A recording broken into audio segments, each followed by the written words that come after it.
দিয়ে ওটা দিয়ে কি করলো? ওরা ওই কি একটা মেডিসিন জাতীয় ডাক্তার বললো যে এসিড ইনজেকশন করেছে এক ধরনের। ডাক্তার কি সে এমবিবিএস ডাক্তার না হোমিওপ্যাথি ডাক্তার? হোমিওপ্যাথি না, এই এমনি গ্রাম্য ডাক্তার। গ্রাম্য ডাক্তার। তারপরে পাস করা ডাক্তার না, এমনি হাতুড়িয়া। এই দেখেন তো, হাতুড়িয়া ডাক্তারের কাছে গিয়ে আজ ক্যান্সারে ভুগছে। আমাদের এখানে ডাক্তার দেখালাম। আচ্ছা, এমবিবিএস ডাক্তার দেখে বললো কি শুনেন, এখনো ওটা কাটার মতন হয়নি, আর কেবল সূচনা হচ্ছে ওটা। আচ্ছা, সামান্য যদি কাটার মতন হয় আমার দ্বারা সম্ভব না। আচ্ছা, কারণ এনার বয়স হয়ে গেছে, আমার দ্বারা কাটা সম্ভব না। ওই খুলনায় পরীক্ষা করে তারপরে কাটা লাগবে। ঠিকই বলেছে ওটা। কিন্তু এরা হঠাৎ করে এই ডাক্তার দ্বারা কার পরামর্শ নিয়ে ডাক্তার দ্বারা কাটাই ওই যে ইয়া দিয়ে মলদারে ওটা করলেন গ্রাম্য ডাক্তারের কাছে, সুতোতে বাঁধে ওই মুখটা বাঁধে এতে কি ইঞ্জেকশন দিয়েছে, দেয় অ্যান্টিবায়োটিক ওষুধ, অত্যন্ত জোরের ওষুধ। ওখানে সেই জায়গাটা মলে চতুর্বারে তারপরে ওই যে ওই ব্যথার বড়ি টড়ি দিয়েছে 3-4 হাজার টাকার ওষুধ। সেই ওষুধ প্রায় মাসখানেক খাইয়ে শরীরে রক্ত দেখা যাচ্ছে যে আরো রক্ত শুকতেছে কিংবা আরো দুর্বল হয়ে আসতে যায়।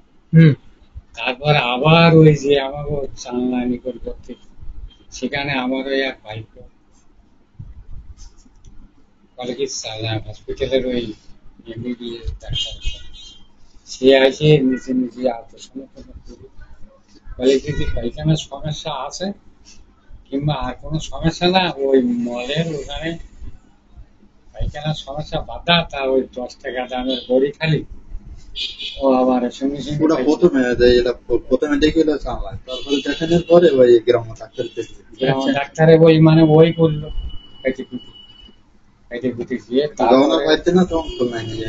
যখন দেখা গেল যে আর ওই যে বাধাই থেকে যাচ্ছে, হয়তো প্রত্যেকে ওখানে গেলে রক্ত লম্বা যদি ওখানে এরকম নিচে লম্বা ইয়েছে বুড়ির মাথায় নাকি দড়ি বাইতে ইঞ্জেকশন দিতে, মানে যেটা লম্বা ইয়ে হয়ে আসছে ওখান থেকে ভিতর 1 ইঞ্চি ভিতরে। আচ্ছা, সেইটার মাথায় ইঞ্জেকশন দিয়ে ওখানে এসিড, ডাক্তার বললো এসিড ইঞ্জেকশন এক ধরনের দিয়ে ওই কাটিয়ে পুড়িয়ে গেছে।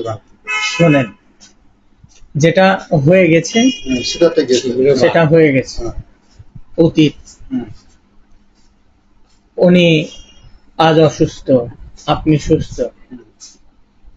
আপনি আমার কোনো কথা নিয়ে যেতে পারেন আর না পারেন, আজকে এইটুকু কথা নিয়ে যাবেন এবং আপনার বন্ধু বান্ধব, ক্লাসমেট, আত্মীয় স্বজন যারাই আছে স্পষ্ট বাক্যে বলে দিবেন কখনোই কোনো হাতুড়িয়া ডাক্তারের কাছে গিয়ে, বা আমি বলিনি, বা কেউ যদি বলে যে 7 দিনে পাইলস ভালো করে দেব, 3 দিনে নাকের পলিপাস ভালো করে দেব, সেটা অ্যালোপ্যাথি ডাক্তারের নামধারী কেউ করুক অথবা হোমিওপ্যাথি নামধারী কেউ করুক, এরা কোয়াক ডাক্তার। সোজা কথা, এরা হলো ভণ্ড। এরা অ্যাসিড জাতীয় এক ধরনের জিনিস দেয়, এতে আপনার নাকেও ক্যান্সার হতে পারে, তৎক্ষণাৎ না হলেও ভবিষ্যতে হতে পারে। আর এই যে এমন একটা বয়সে গিয়ে কাজটা করেছেন, আজ সে রেকটাল ক্যান্সারে ভুগছে সেই ইনজেকশন থেকে। তাই এই চাটকদারি যে অ্যাড গুলো, পোস্টার গুলো লাগায়, আপনারা দেখে যে যান, দোহাই লাগে আপনারা আর এগুলার কাছে যাবেন না, ঠিক আছে? একজন ভালো মানের অ্যালোপ্যাথি ডাক্তারের কাছে যান, অথবা যদি অ্যালোপ্যাথি চিকিৎসা ভালো না লাগে একজন ভালো মানের হোমিওপ্যাথি ডাক্তারের কাছে যান। আজকাল আবার হোমিওপ্যাথি ডাক্তার ব্যাঙের ছাতার মতো হয়ে গেছে, সবাই হোমিওপ্যাথি ডাক্তার না। যেমন অ্যালোপ্যাথি ডাক্তারে আপনার এলাকার ও অ্যালোপ্যাথি ডাক্তার, আপনার কাছে ডাক্তার, কিন্তু আমার কাছে ওর কোনো ভ্যালু নেই। ঠিক হোমিওপ্যাথিতেও এরকম আছে, সব বসে গেছে ফার্মেসি, এরকম শিশি বোতল দেখেন আর ভাবেন হোমিওপ্যাথি ডাক্তার। সব হোমিওপ্যাথি ফার্মেসিতে বা একটা দোকানের মধ্যে বোতল থাকলে সে হোমিওপ্যাথি ডাক্তার হতে পারে না। এটার জন্য অনেক সাধনার প্রয়োজন। বুঝতে পেরেছেন? আর যারা কোয়াক ডাক্তার তারা এই ধরনের অ্যাসিড ইনজেকশন এগুলা দিয়ে আপনাদের ক্ষতি করতেছে।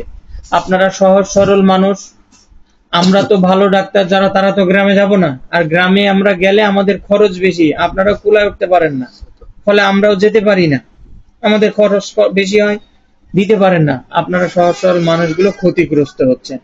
তাই আমি সচেতনতামূলক এই কথাগুলো বললাম, আপনি এটা প্রচার করবেন, এটা আপনার দায়িত্ব।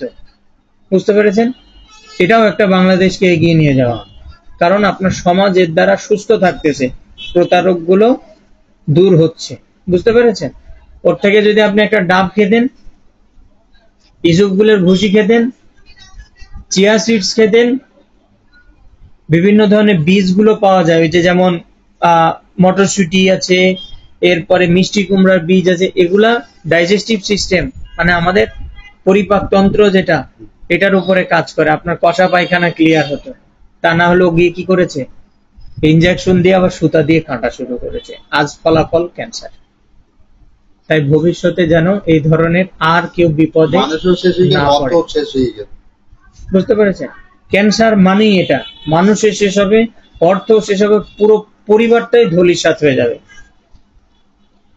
এখানে হিন্দু, মুসলিম, বৌদ্ধ, খ্রিস্টান বলে কেউ নেই, মানুষ, যে মানুষই এতে আক্রান্ত হবে ওই পরিবার সহ ওই মানে এক পুরুষ ওটা ধ্বংস হয়ে যায়।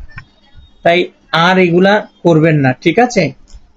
আপনার যেটা হয়ে গেছে, আমি আপনার জন্য সর্বোচ্চ চেষ্টা করছি, যেহেতু একটা ক্যান্সার রোগী আমার থেকে উপকার পেয়েছে চিকিৎসা নিয়ে, আপনারা সেই শুনে এসছেন, আমি আপনার জন্য চেষ্টা করছি। ঠিক আছে, আমি আপনার জন্য সর্বোচ্চ চেষ্টা করব, ঠিক আছে? বাকিটা তো উপরওয়ালা উপরে বসে আছেন, এই আর কি।